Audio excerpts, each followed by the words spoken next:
이 종려주일, 이게 뭔지 우리가 이제 앞에부터 설명해가며 오늘 말씀을 나누고요. 이제 종려주일을 시작으로 해서 이번 주간을 고난주간이라고 말합니다. 예수님께서 십자가의 고난을 준비해가면서 이제 가시는 한 주간입니다.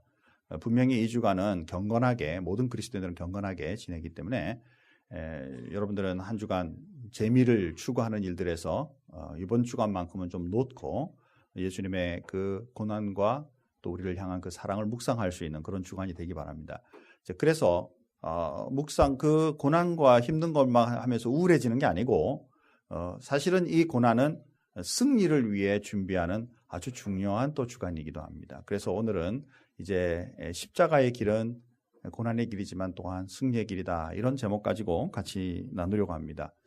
사랑하는 성도 여러분, 우리 오늘 주일을 종려주일, 팜 선데이라고 말하는데, 이 팜 선데이, 팜이라는 이 종려나무 가지는 야자수 가지입니다. 그래서 상당히 크죠. 그래서 그것을 흔들면서 이제 환영하는 그러한 모습. 그래서 오늘은 그 일을 향한 주일이라고 우리가 이제 명명하고 지키게 됩니다. 오늘 말씀에서 보니까 예수님이 이제 인간의 몸을 입으시고 맨 마지막으로 예루살렘으로 입성하는 장면, 이것이 나오게 됩니다. 이 입성하는 장면 중에 유독 이제 이번엔 들어오시다가 나귀 새끼를 보시고 그 나귀의 새끼를 타게 되죠. 여러분 이거 보시면 좀 어떤가요? 너무 예쁘게 그렸죠? 그죠? 예수님 모양도 적당히 작아가지고 다행인데요. 나귀 크기에 비하여 사람 어른 몸에 한다면 굉장히 좀 언밸런스한 우스꽝스러운 모습이 될 수도 있습니다.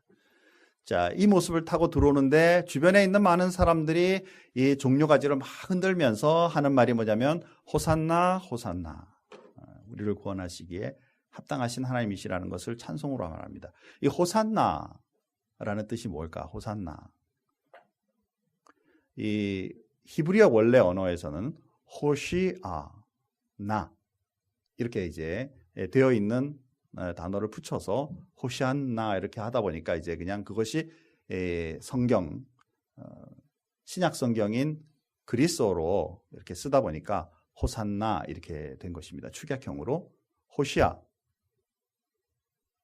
호세아, 여호수아, 예슈아, 다 비슷한 뜻, 그 발음들이 들리죠?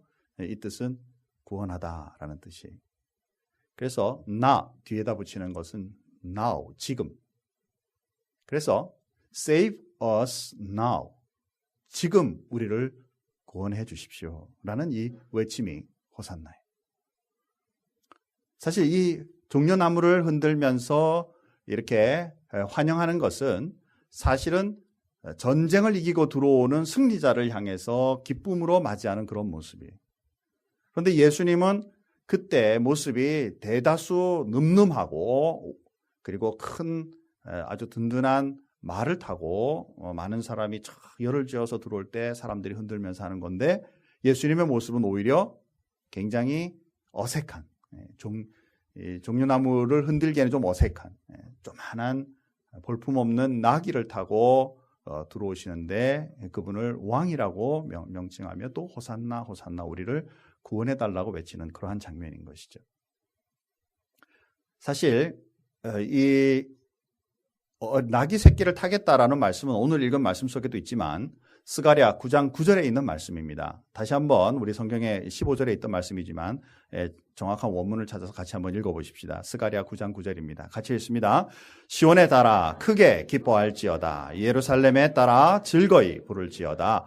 보라, 내 왕이 내게 임하시나니 그는 공의로우시며 구원을 베푸시며 겸손하여서 나귀를 타시나니 나귀의 작은 것 곧 나귀 새끼니라. 아멘. 나귀 중에도 연약한, 더 연약하고 어린 나귀 새끼를 타고 오시는데 이 모습을 왕이면서도 겸손한 자의 모습이다라고 말하는 거죠. 지금 주변의 사람들이 막 흔들면서 우리를 구원해달라, 구원해 주실 분이라고 표현하고 있지만 정작 모양새는 좀 볼품이 없다. 무슨 뜻일까라는 것입니다. 사실 이 뜻에는 나는 왕이다. 그런데 너희들이 생각하는 그런 종류의 그런 기대하는 왕이 아니다라는 것입니다. 지금 사람들의 구원은 죄로부터 삶의 어려움과 고통으로부터 구원받는 것을 기대하는 것이 아니라 압제받고 있는 주변 국가의 어려움으로부터 우리를 구원해 줄 진짜 왕을 기대하는 그런 모습이기 때문에 주님은 사실은 그런 모습의 왕이 아니다라는 것입니다. 나는 왕이다. 그러나 백성 위에 군림하여 통치하는 그런 왕이 아니다. 라는 말씀이 바로 겸손한 나귀 새끼의 위에 앉으신 예수님의 모습이다라는 것입니다. 나는 분명 왕이다. 그러나 만물을 섬김으로 이 땅을 다스리는 왕이다라는 의미를 가지고 있다라는 것이죠. 사랑하는 성도 여러분, 예수님은 분명 이 세상을 구원하실 분이지만 우리가 생각하는 방식이 아니다라는 것입니다. 우리 기독교가 많이 안 믿는 사람들로부터 지탄을 받거나 혹은 이해받지 못하는 일들은 세상의 사람들의 방식으로 기독교를 쳐다보면, 세상의 방식을 가지고 하나님을 쳐다보면 결코 이해할 수 없는 부분이다라는 것입니다. 예수님께서는 이제 하나의 예처럼 혹은 어떤 면으로 보면 좀 우스꽝스러운 코미디처럼 그러나 분명히 모양새를 갖추신 그런 왕의 모습으로 이 땅에 오셔서 우리를 구원하실 분으로 말씀하고 있다는 것이죠. 여기에는 분명 고통이 앞으로 당할 십자가의 고통과 고난이 분명히 깔려 있지만 그러나 왕으로서 승리의 부분이 분명히 함께 포함하고 있는 그러한 말씀이죠. 성경에 보니까 창세기 3장 15절 말씀에 보면 앞으로 예수께서 오시게 될 때에 승리의 모습이 예언되어 있다는 것입니다. 창세기 3장 15절 말씀이에요. 다 같이 한번 크게 같이 한번 읽어보겠습니다. 내가 너로 여자와 원수가 되게 하고 내 후손도 여자의 후손과 원수가 되게 하리니 여자의 후손은 내 머리를 상하게 할 것이요 너는 그의 발꿈치를 상하게 할 것이니라 하시고 내가 라고 말씀하시는 나는 하나님이세요. 그리고 너라고 말하고 있는 그 상대는 바로 뱀입니다. 즉 여인으로 하여금 선악과를 따먹게 하여서 결국 범죄하게 만든 그 보이는 주체 뱀이에요. 그리고 그 뒤에 서 있는 사단의 권세를 같이 언급하는 것입니다. 그리고 내 여자의 후손이라는 이 후손은 바로 예수 그리스도를 의미하시는 것이죠. 그래서 여자의 후손이 오셔서 이 땅 위에 오게 될 때 너의 후손이 너의 그 존재가 그의 발꿈치를 물게 되지만 그러나 그는 너의 머리를 상하게 할 것이다 라고 말씀하고 있다는 것이죠. 예언되어 있는 이 십자가의 고통과 고난, 이거는 분명히 예언되어 있지만 그러나 그것은 결코 그것으로 끝나는 것이 아니라 모든 사람들이 승리하는 길로 가는 아주 중요한 예언이 이미 여기에 제시되고 있다는 것이죠. 그런데 이것이 이 말씀을 들은 이후로 수천 년이 지나서야 비로소 예수께서 이 땅 위에 오시게 되었다라는 것입니다.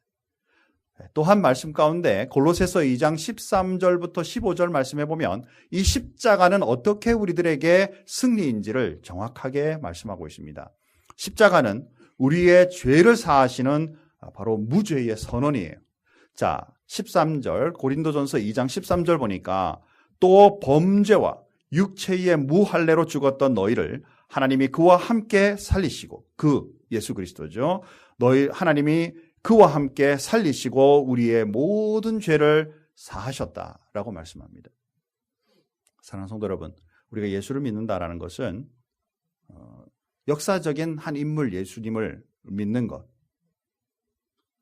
당연히 그런 사람이 존재했어 라고 믿는 것, 이것도 중요하겠지만 그것보다 더 중요한 것은 그분이 하신 바로 이 십자가의 고통과 죽음이 바로 나의 죄를 해결하신, 우리 인류의 죄를 해결하신 것이라는 것을 분명히 믿는 것, 이것이 아주 중요한 사실이다라는 사실이죠.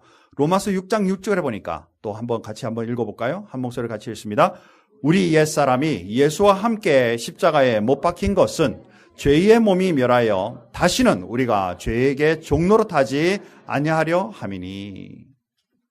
하나님께서 우리 모두에게, 우리 인류에게 주신 세상을 다스리는, 온 우주와 만물을 다스리는 하나님이 주신 그 권세를 죄를 지음으로 말미암아 사단에게 빼앗기게 되고 오히려 사단에게 종노릇하고 사는 인생이 돼버린,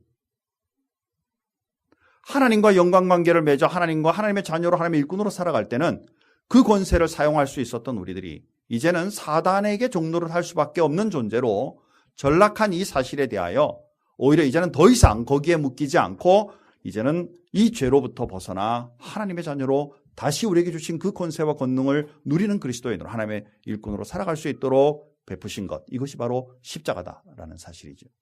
또 본문 말씀 우리 14절 말씀에 보면 십자가는 법정으로 쓴 증서를 지우신 것이다. 이거 참 희한한 말씀입니다. 자, 한번 보시죠. 14절 말씀. 우리를 거스리고 불리하게 하는 법정으로 쓴 증서를 지우시고 제하여 버리사 십자가에 못 박으셨다. 사랑하는 성도 여러분, 여러분 태어날 때 손에 법조문을 들고 태어나는 분 있나요? 나에 대한 형량을 지불하는 것을 자꾸 태어난 분이 있나요? 그런데 이 말씀에 보면 우리를 거스리고 나에게, 내 자신에게 내가 싫어하고 나를 불리하게 만드는 법조문으로 쓴 증서를 주님이 지우셨다. 이게 무슨 말인가요?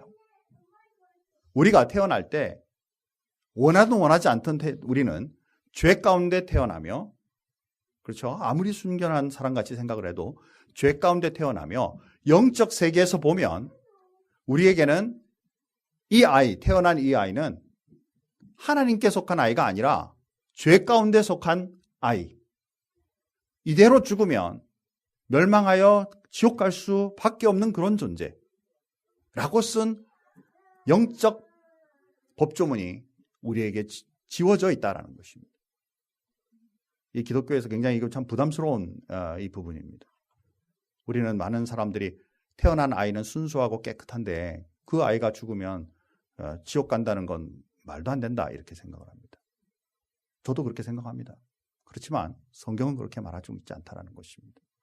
태어날 때 죄 가운데 태어날 수밖에 없고 불리하지만, 원하지 않지만, 정말 내 마음에 거스리는 아주 나쁜 얘기지만 우리는 그 가운데 하나님을 알지 못하고 그 죄의 문제를 해결하지 못하면 죽어 지옥 가는 존재로 태어난다라고 분명히 말씀하고 있다는 것입니다.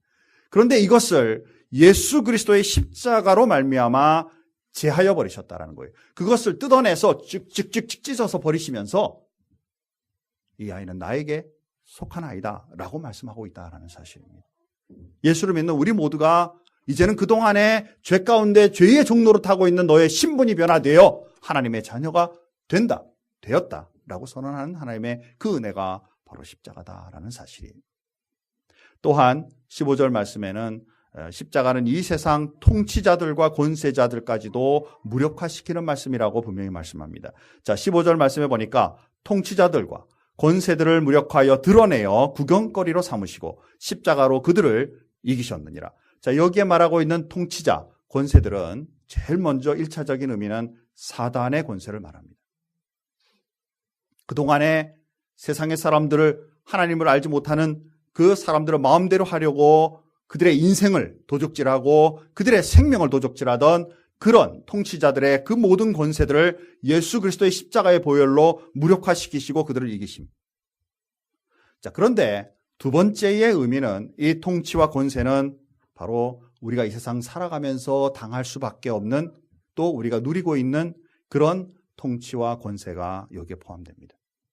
그런데 이 사단의 전략은 이 통치자들과 이 권세자들을 가장 먼저 그들을 장악해서 사람들을 다루는데 그것을 이용하게 됩니다. 우리가 흔히 아는 정치의 부분도 여기에 포함합니다.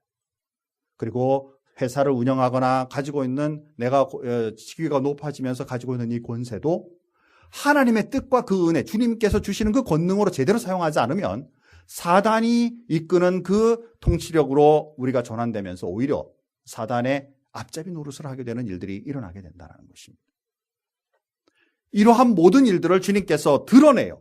이제는 네 능력으로 한 것이 아니라 하나님의 은혜로 살아가는 것이 가야 될 존재인 것을 드러내어서 얼마나 그들의 행동이 악했으며 그것이 그들의 가지고 있는 권세, 라고 생각하고 통치력이라고 생각했던 것이 얼마나 무능한 것인지를 드러내심으로써 이 모든 일들을 정확하게 해결하시는 그 모습이 바로 십자가의 권능이다라는 사실입니다. 이 설교에서 정치에 대한 얘기하는 게 별로 좋지는 않지만 지난 주간에 한국의 예전 대통령, 장로님이셨던 대통령이 잡혀 들어갔습니다. 제가 소원하기에는 그가 정말 그리스도인이 되기를 저는 소원합니다. 그가 어떤 모습으로 뭐 예를 들어서 어떤 혐의에 의한 또는 옆에서 말하는 악한 세력에 의하여 잡혀 들어갔던지 혹은 그가 잘못한 그 잘못 때문에 잡혀갔던지 어떤 면에서든지 앞으로의 모든 진행은 하나님의 은혜로 회복되는 일들이 일어나기를 저는 소원합니다. 들어가시면서 저는 방송에서 봤기 때문에 뭐라고 얘기하냐면 나라를 위하여 기도하겠습니다라고 얘기했다고 해요. 나라를 위해서 당연히 기도해야 되고요. 본인을 위해서 당연히 기도하셔야 되고요. 그리고 무엇보다도 앞으로의 통치, 권세가 하나님의 은혜로 모든 것이 진행될 수 있도록 우리 모두 기도해야 됩니다. 사랑하는 성도 여러분, 악한 세력을 선한 세력이 악한 것이 드러나는 것만이 모든 것이 다 선으로 인하여 된다라고 여기지 마십시오. 악한 세력의 권세도 악한 세력에 의하여 악함이 드러날 수 있습니다. 그러나 그 권세조차도 앞으로 선한 모든 것이 선한 권세로 이 땅 위에 모든 그 통치와 권세가 일어나기를 저는 소원합니다. 우리가 살고 있는 이 미국도 그리고 우리 나라도 마찬가지 전 세계의 모든 나라들 속에 이 예수 그리스도의 은혜와 그 십자가의 그 보혈로 인하여 사단이 통치하는 그런 통치와 이 권세들이 변화되어 하나님의 통치와 그 은혜가 이 땅 위에 있는 나라들 그리고 이 땅 위에 있는 저와 여러분들이 꼭 될 수 있는 그런 나라를 기대한다라는 것입니다. 참 어렵습니다. 자, 그런데요, 십자가는 사단 입장에서 보면 십자가는 예수 그리스도를 죽이는 것입니다. 그를 죽이면 하나님의 아들이신 예수 그리스도를 죽이면 이제는 그 통치의 다음의 모든 고난은 자기에게 올 것이라고 사단이 생각했을 것입니다. 그런데 성경은 반대로 말합니다. 십자가의 죽음, 사단이 예수 그리스도, 하나님의 아들이신 예수 그리스도를 죽이면 바로 네 머리가 깨어지는 날이고 네 권세가 더 이상 진행되지 않는 것이라는 것. 다시 말해서 우리가 생각하는 방식이 아닌 하나님의 방식에 의하여 십자가는 오히려 승리가 되는 것입니다. 이기심이 되는 거다라는 것이죠. 아마 사단이 이걸 알았다면 끝까지 예수를 안 죽였을 거예요. 즉 하나님의 나라의 권세는 사단이 우리보다 훨씬 많은 것을 알고 있는 것 같으나 전적으로 하나님의 뜻을 알 수 있는 능력은 없다라는 거예요. 예수 그리스도의 십자가의 이 보혈이 이번 한 주간 동안 우리가 잘 묵상하면서 도대체 이 십자가는 예수가 죽었는데도 어떻게 승리가 되는 것일까? 말씀을 통해 한번 잘 묵상하며 나가는 그런 한 주간이 되기를 바랍니다. 자, 이제 마지막으로 여러분들에게 이번 한 주간, 고난 주간을 어떻게 묵상하며 지낼까? 잠깐 우리가 생각하고 말씀을 맺겠습니다. 예수님의 고난이 얼마나 힘드셨을까? 정작 본인은 죄가 없으신 분인데도 우리의 죄의 모든 영역을 그대로 다 받으셔서 제물로서 많은 고문들과 고통들을 당하시고 지옥에 이르기까지 그 죽음의 권세 속에 휘잡히셔야 되는 그 고통은 도대체 얼마나 힘드셨을까? 사실 나의 죄의 문제를 해결하기 위해서 내가 받는다면 내가 받아야 될 그 고난의 무게는 얼마나 될까? 우리는 죄의 경중을 따집니다. 그렇죠? 거짓말 슬쩍 하는 것은 괜찮고 사람 죽이는 것은 굉장히 나쁜 죄라고 말하지만 성경은 동일하게 말합니다. 어떤 죄든지 이 죄에 대한 결과는 죽음이다. 죄값은 사망이다 라고 말씀하고 있는 거죠.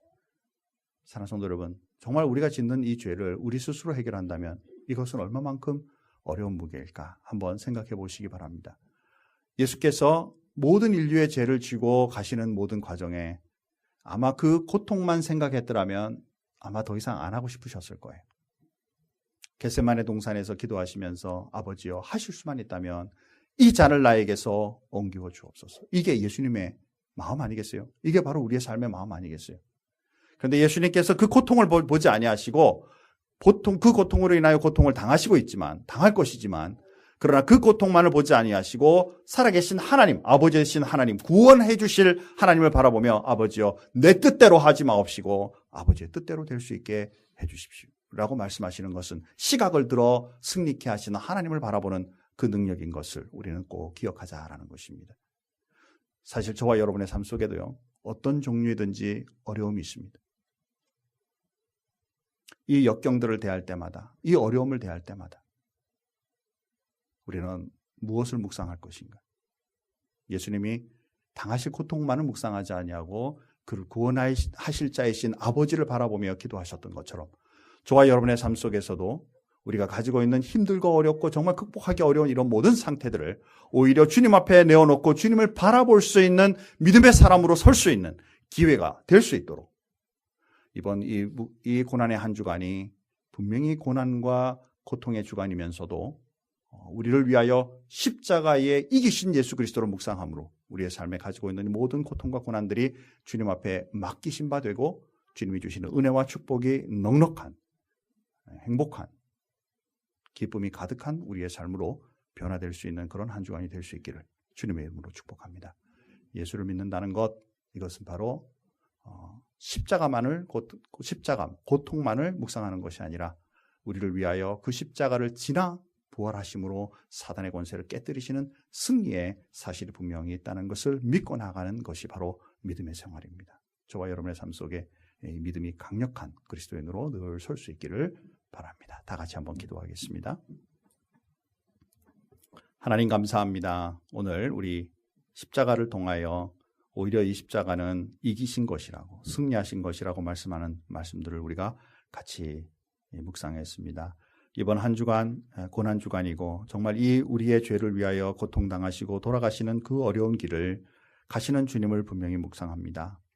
그리고 우리의 죄악이 그렇게 쉽게 없어지는 것이 아니라 이렇게 고통받고 죽어야만 해결될 문제라는 것을 또한 우리가 묵상합니다. 그러나 이것으로 인해 우리가 허덕이고 우리가 어찌할 수 없으며 우울해지는 그러한 인생이 아니라 이 문제가 분명히 해결되었으며 오히려 부활하신 예수 그리스도의 승리가 우리에게 분명히 있음을 우리가 믿고 또한 그 축복을 누리는 사람이라는 것을 알게 해주시는 한 주간이 되게 도와주옵소서. 사랑하는 모든 성도님들과 부족한 종에게 있는 삶의 모든 역경들이나 고난들과 어려움들을 주님 앞에 내어놓기를 원합니다. 주님, 살아가면서 이 어려움들이 우리에게 없기를 소원하지만 그러나 분명히 있으며 이것을 어떻게 극복하고 어떻게 이겨나가며 또 이것으로 인해 이길 때마다 주시는 그 행복과 기쁨을 누리기를 원하시는 그 하나님의 뜻을 우리가 기대하게 됩니다. 주님의 이번 한 주간 동안 살아가면서 예수님께서 고통만을 바라보지 아니하시고 그 모든 어려움과 그 힘든 것을 오히려 살아계신 하나님께 의탁했던 것처럼 우리 삶에 가지고 있는 많은 어려움들을 하나님께 내어놓고 의탁할 수 있는 믿음의 사람들이 되게 축복하여 주옵소서.